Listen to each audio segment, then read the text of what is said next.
IMF की शर्त पर पावर सेक्टर में सब्सिडी के लिए नई हिकमत अमली तैयार कर ली गई। लाइफलाइन सारिफीन के लिए स्लैब 50 से बढ़ाकर 100 यूनिट करने की तजवीज़ है।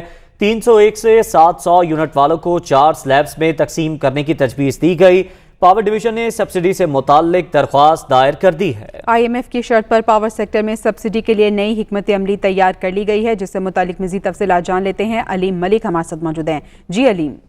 जी, आईएमएफ के साथ जो पावर स्ट्रक्चर है हमारा, जो पावर सेक्टर का, उस सिलसिले में एक अहम पेशरफ्त हुई है और पावर सेक्टर में सब्सिडी के हवाले से एक नई हिकमत अमली तैयार की है पावर डिवीजन ने। और पावर डिवीजन की जानिब से सब्सिडी के मुताबिक जो दरख्वास्त है वो भी नेपरा में दायर कर दी गई है। जो दरख्वास्त है इस पे नेपरा 9 अगस्त को समाअत करेगा, उसके बाद ही फैसला होगा। तमाम जो पटिशन दायर की गई है उसमें जो लाइफलाइन सार्फिन है उनके लिए जो स्लैब है वो 50 यूनिट से बढ़ाकर 100 यूनिट करने की तजवीज़ दी गई है, जबकि महाना जो 200 यूनिट वाले सार्फिन हैं उनके लिए प्रोटेक्टेड सार्फिन के नाम से एक नई कैटेगरी बनाने की भी तजवीज़ दी गई है। इसके साथ साथ जो 301 से 700 यूनिट तक का जो स्लैब था उसको मजीद 4 स्लैब में तकसीम करने की तजवीज़ दी गई है।